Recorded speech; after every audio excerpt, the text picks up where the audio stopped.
The Willamette Basin, where mountain streams flow through rich conifer forests, vast agricultural areas, and urban centers, where riverbanks are lined with cottonwoods before draining into the Willamette River.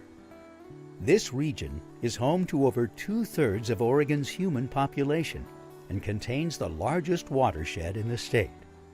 When the future of the river was uncertain, too warm for salmon and too polluted for swimming, Oregonians stepped up and developed solutions.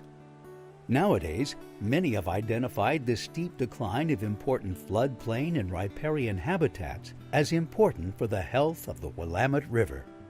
Restoration efforts from grassroots community groups to government agencies are moving ahead to clean up the riverbanks, replant forests, and reestablish larger wetland areas.